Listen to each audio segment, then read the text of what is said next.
Hello, everyone. Welcome to the Believe in Bengal podcast. Yours truly, Solomon Wilcots. And this is our portion of the show where we dip into the mailbag and I respond to many of the questions that you sent me. Of course, I challenged our viewers to let me know if you think the Cincinnati Bengals should draft the uber talented tight end Brock Bowers from the University of Georgia when they go on the clock in the first round of the upcoming 2024 draft. Remember, the Bengals have the 18th overall selection. I think they did a wonderful job in free agency that really does give them some flexibility to go for a right tackle or maybe an interior defensive lineman, maybe even a cornerback in this year's draft when they go on the clock with the first round pick. But we wanted to know, should they take the talented tight end Brock Bowers? And here is how you responded. Want to start here. This is RDS Junior 64.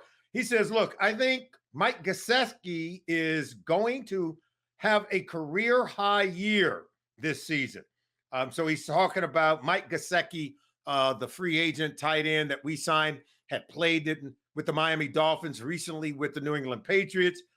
I got to tell you, Mike Gesicki, his best year, 2021. Good, but not great. 73 catches, 708 receiving yards. That's the best season so far for Mike Gesicki. Will he top that this year? Look, I think if he equals that, playing next to T. Higgins and Jamar Chase, that would be a great season for a tight end for the Cincinnati Bengals. I'm going to also read this one. This comes from Iron Man. He says, Solomon, look, I love the kid. He talks about he loves Brock Bowers. Don't we all? He says, I love the kid, but to be honest, we barely can game plan and scheme to get the ball to both Chase and T. Higgins. Why does everyone feel like our coaching staff will know how to use him in the correct way? Well, I can tell you right now, I believe they know how to get the tight end the ball. Look, we didn't have any problem getting the ball to Hayden Hurst. We didn't have any problem getting the ball to C.J. Uzama. What do you mean we don't know how to get the tight end the ball when we have two good receivers? We got the ball to Hayden Hurst and C.J. Uzama in the same season where both Higgins and Jamar Chase went over 1,000 yards receiving. Where do you people come up with this stuff? Like what are you doing? What are you studying when you make these kind of comments?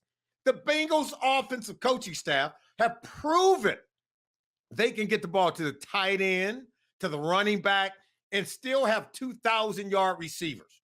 That's what the facts show. So no hyperboles. That's what the facts have indicated. Let's move on.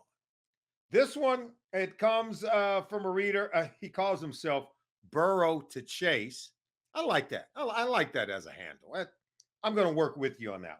But he goes on to say, if it was me as Duke Tobin, and you're not Duke Tobin, but if you were Duke Tobin, he says that he would be trading up to get Brock Bowers and then trading back again in the first round, at the bottom of the first round, to get an offensive tackle. So basically he's saying that he would trade up from 18. I don't know what you're going to give up to trade up from 18, right, to get Brock Bowers.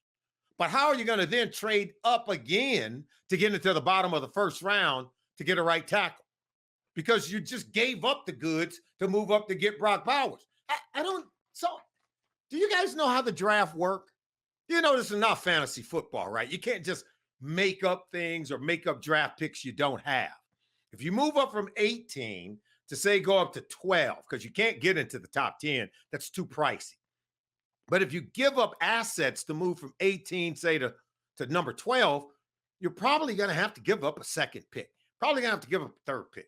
You're not going to have enough to then say, okay, let's move up into the bottom of the first round. Move up into the bottom of the first round from where? You already gave up your second round pick to go up further to get Brock Bowers. It's not fantasy ball. It's real football, right? You have to really have assets to be able to go up and get a player. All right. Look, also, I'm gonna comment on this too, because when was the last time the Bengals traded up to get anybody? When was the last time they traded down? to acquire more picks. I just don't think it's in their wheelhouse to do that. I'm not saying they can't do it. I just can't remember the last time they did do it. I will tell you this. Go back to 2018. Remember when the Bengals took the center from The Ohio State University, Billy Price, with the 21st overall pick in 2018. You know they really wanted at center? Frank Ragnow. But then the Detroit Lions took him. And the guy's all pro right now, by the way. All pro, Pro Bowl player, center. That's a time where I thought the Bengals should have traded back. If the player you want is gone, you don't take the next best player at that position, because that means you just passed on some guys who are really good at other positions, but ranked higher on the board than Billy Price, which, oh, by the way, great recovery. When we traded to get B.J. Hill, we sent Billy Price packing to the New York Giants. So it was a great recovery by the Bengals brain trust. But that would have been a moment to trade down. Okay, let's move on.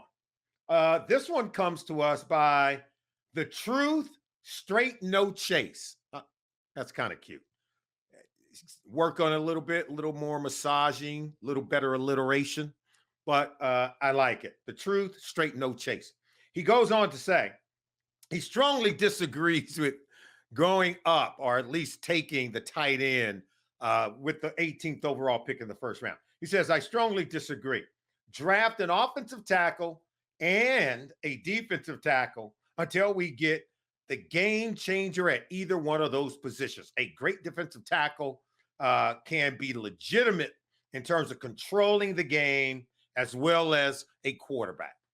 Basically saying that a defensive tackle could control the game and take over the game, just like an Aaron Donald could take over a game, and pretty much in the same similar fashion that a quarterback can.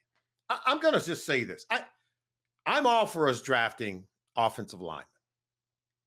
We just need to do a better job at it, don't we? And look, I'm not picking on anyone here, but it does need to be stated very clearly. In the last 32 years, the Bengals have only drafted 2 Pro Bowl offensive linemen. That's 3 decades and some change.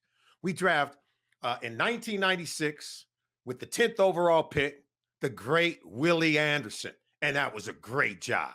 Great get, great player. He should be in the Pro Football Hall of Fame, by the way. But Willie Anderson, he's a 4-time Pro Bowler for the Cincinnati Bengals. That was a great draft pick. And then 10 years later, 2006, in the second round, the Cincinnati Bengals, one of my all-time favorite Bengals, by the way, Andrew Whitworth, also a 4-time Pro Bowler. This was a bad dude. Came out of LSU, played in almost every single game. He played in 4 Pro Bowls for the Cincinnati Bengals. 32 years, we draft 2 offensive linemen. They go to the Pro Bowl. Right now, I'm doubting our ability to draft really good offensive linemen and have them play good for us. Billy Price was the last time I think we took an offensive lineman in the first round. We know how that worked out. And it's shaking my confidence. I got to tell you, it's shaking my ability to believe that we know what we're doing when it comes to drafting offensive linemen. Oh, we can sign them. We hit the mother load now. We hit it out of the park in free agency. But we have not proven that we can really draft with great accuracy players that go to the Pro Bowl once we draft them. And I do stand corrected because I think Jonah Williams, 2019, I think it was, last time we took an offensive lineman in the first round. So it wasn't Billy Price. 2018, 2019, 2 years in a row. And mixed results, by the way. All right, moving on. Here's another one. Oh, another one from The Truth, Straight No Chase. He says, you can't run a tight end reverse against the Ravens and the 49ers or the Chiefs. You can barely run a Debo sweep against those teams. Jamar reverse, if you want to talk about running a reverse, but tight ends, you can't run a reverse. I think what he's alluding to is the fact that multiple rushing touchdowns during his career at the University of Georgia for Brock Bowers. And I think what he's saying is you can't run a tight end reverse in the NFL. Ah, yeah, you can. You just have to be good at it. You have to have speed at that position. Guess how many rushing touchdowns Travis Kelce has in his career? 2. Guess how many rushing touchdowns? If Rob Gronkowski can run an in reverse for a touchdown, bruh, and he does have one, then there's no doubt Brock Bowers can run a tight end reverse. This is not about what you can and can't do. Straight no chase, man, you really surprised me. You got no creativity. You have no imagination. You have no true feel for the game to even make such a statement. As soon as I hear someone saying the word never, I already know they're wrong. I already know you're wrong. You cannot use the word never. You never can do this. Okay, that's the guy I don't want on my team. If I'm picking guys, I could be on the 5th grade schoolyard and I'm picking a team. As soon as I hear somebody say, we can't do that, okay, don't want him. Even 5th graders know everything is possible. Everything is on the table. As soon as you start taking stuff off the table saying, we can't do this, we can't do that, you know what? We got a spot for you, bruh, on the bench. All right, back to the mailbag. This one comes from John Silvani. He says, Gesicki will be an all-pro. Wait, what is this love affair with Mike Gesicki, right? Mike Gesicki is good.